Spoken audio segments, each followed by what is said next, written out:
Anar müəllim, hər vaxtınız xeyir olsun. Hər vaxtınız xeyir olsun.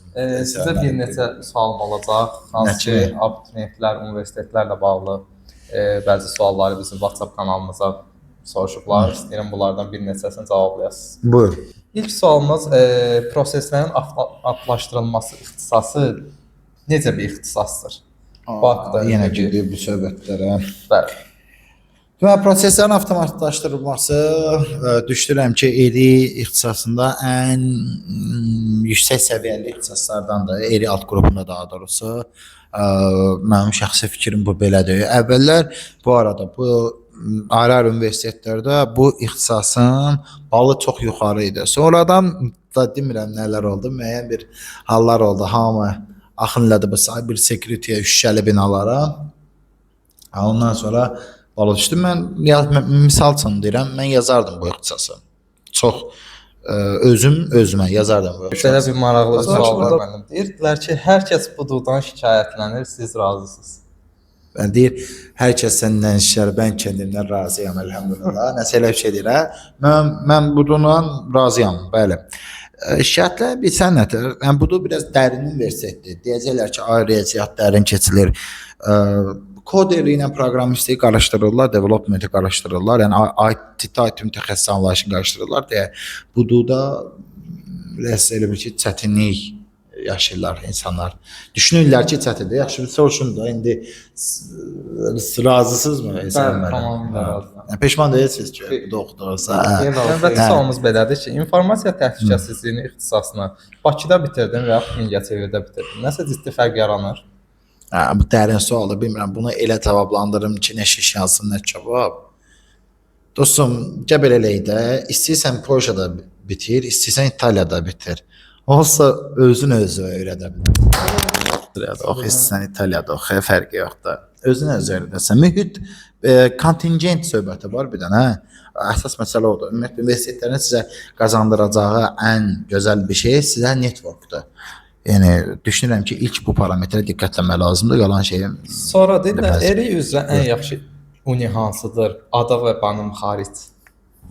Necə?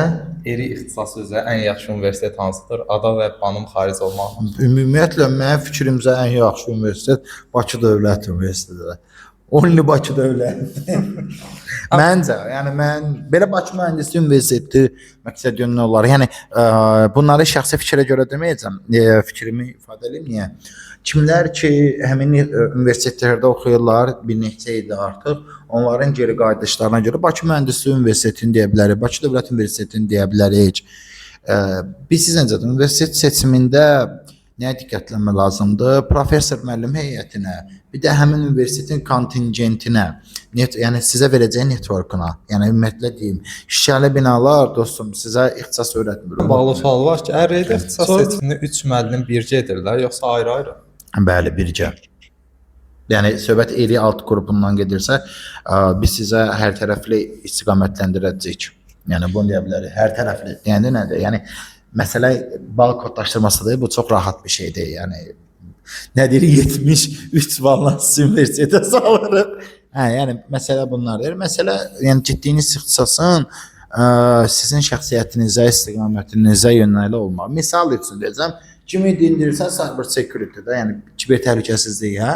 Bizimlər yazır, yəni, kimi dindirirsən, baxıram, yəni, dünən kompütera 17 yaşı var yoldaşım, dünəndən başlayıb, indi bu cümləm iki mənalı başa düşüləcək.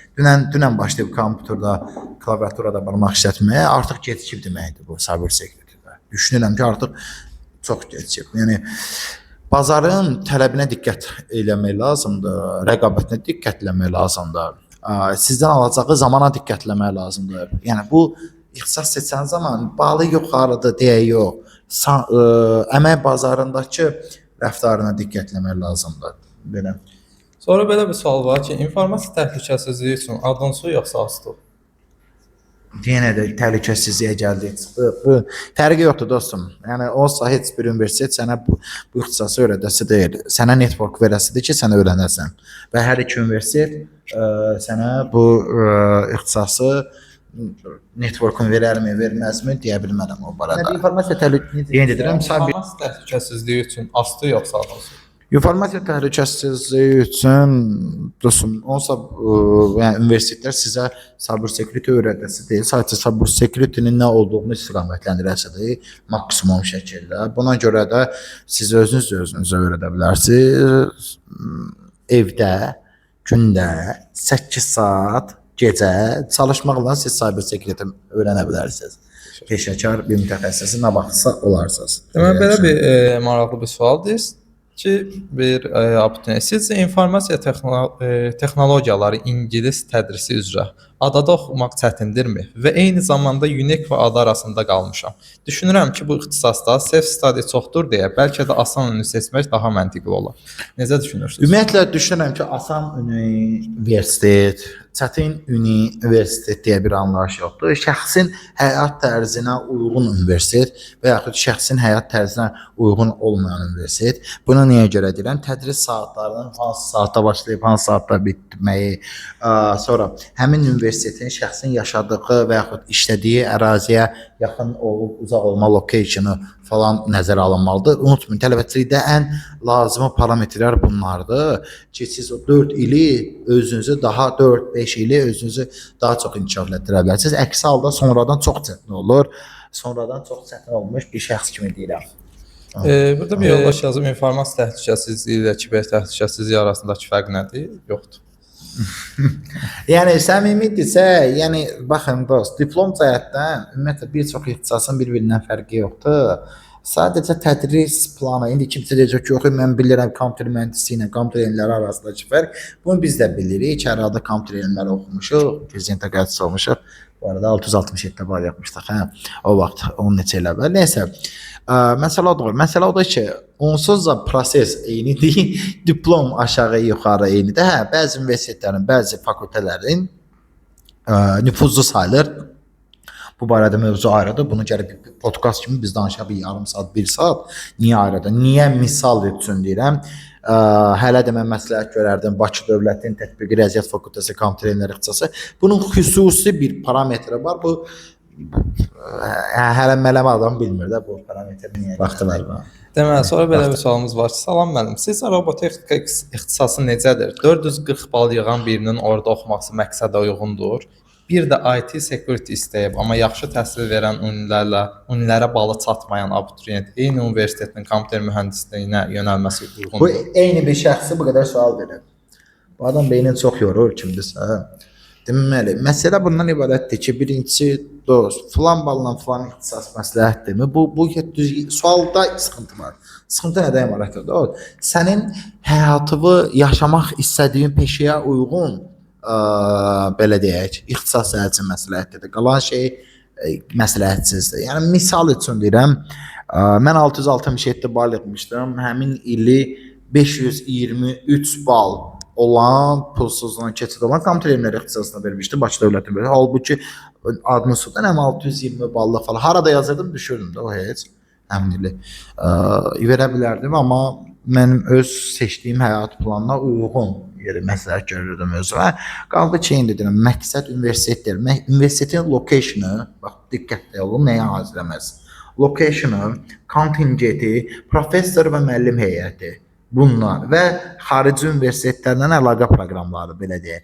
Bu 4-5 digər parametrlər də var. 4-5 parametrə görə siz universitet seçimi eləməlisiniz və ixtisas seçimi eləməlisiniz.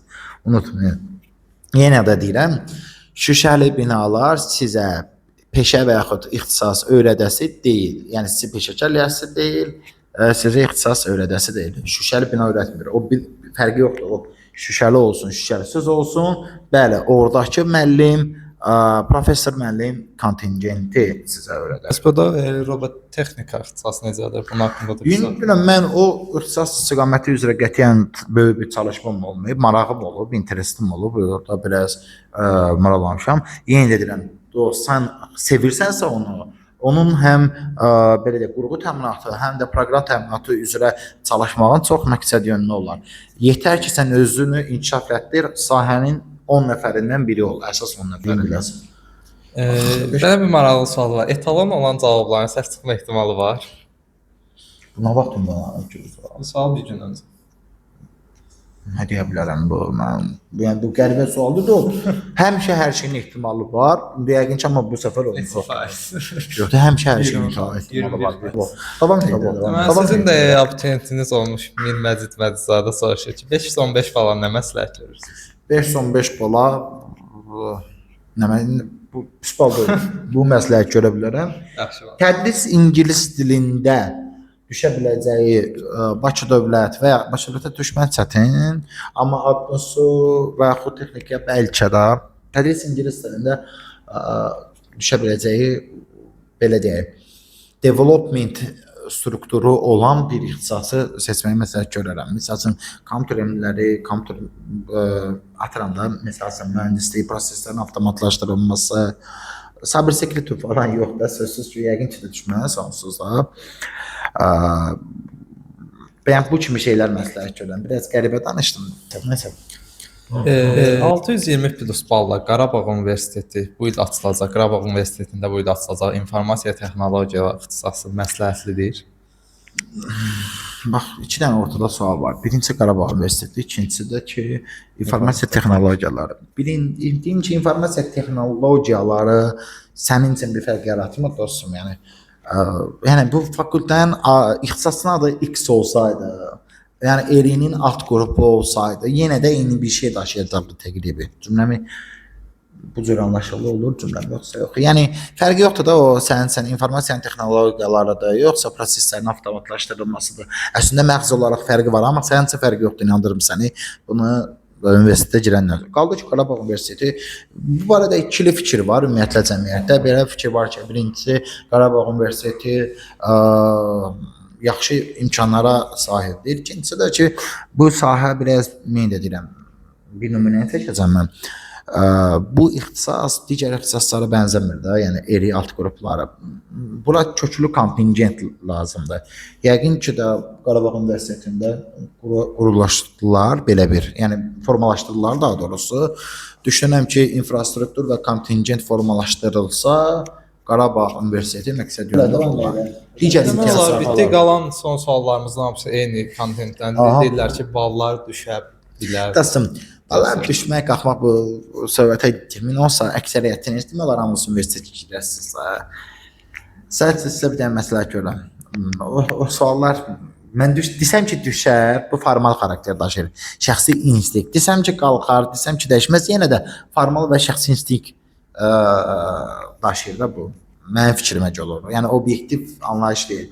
Mən sizə sadəcə bu məsləhət görərəm. İnşallah universitetə girəcəksiniz Allahın köməliyi ilə. Girəndən sonra özünüzü inkişaf et. Özünüzü inkişaf etdirin deyəndə TikTokda, Instagramda reelsə baxın nəzərdə tutulmur ha. O motivasiyalı falan. Ciddi şəkildə skilllərinizi, bu nədir? Skilllərinizi inkişaf etdirin. Yəni həm soft, həm də hard bacarıqlarınızı, yəni nə mənada? Yəni həm sosial bacarıqlarınızı, həm də ki, ixtisas bacarıqlarınızı ciddi şəkildə inkişaf etdirməlisiniz. Yəni uğurun yalnız və yalnız sirri budur. 18-20'li yaşlarda, yəni 20 yaşların əvvəlində insan elə bilir ki, çox şey bacarır, onu ciddi dəyərləndirmirlər. Amma 30'a çatanda və keçəndə belə bir fikir yanılır ki, misal üçün, şəxsən özümdən deyirəm, mən 32 yaşım var artıq, 32 yaş olacaq qısa müddət sonra. Elədir, elə. Deməli, düşünürəm ki, az oxumuşam. Bu yaşıma kimi həqiqətən az oxumuşam. Hətta həddindən artıq az oxumuşam deyə düşünürəm.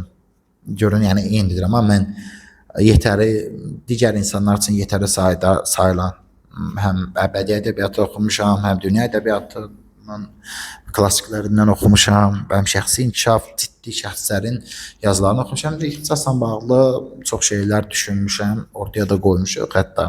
Amma yenə də düşünürəm ki, az diləmişəm. Yəni 30 yaşına çatana kimi siz dayanmadan ciddi bilik və bacarıqlarınızı artırmalısınız. Hamıya ən böyük məsləhətim budur. 30'a super həyat yaşamaq üçün ən yaxşı bir şey güclü biliklər öyrənib təcrübə eləməkdir. Yəni səhvlər eləmək, təcrübə məhz səhvlər eləməkdir. Belə. Düşünürəm ki, bəlkə də xeyirli olar danışıqlarımız, bəlkə də yox. Yəqin ki, xeyirli olar. Belə. Təşəkkür edirik Anar müəllim suallarımıza. Buyurun. Demək olar hamısını Buyurun. cavabladınız. Sual Bəli. qalmadı. Birindən yayındım. Yayınmağımın da səbəbi belə deyək də, sualın özündə sıxıntı olanda sualdan yaymaq daha məqsəd oyundu. Yayındım nəndə, yəni tam ətraflı izah eləmədim belə. Səmimi Təşəkkür deyil. edirik. Buyurun. Növbəti videolarımızda Gününüz sizi xoş olsun. Bu arada yoldaşlardan soruşuram. Bu milçəyə oxşayır yoxsa yox? Yaxınlaşdırın, zəhmət olmasın. Bu milçəyə oxşayır yoxsa yox? Bu yox ha. kodla öyrənin. Oxşayır ha bu. Xüsusi elə bir milçə robotuna oxşayır ha.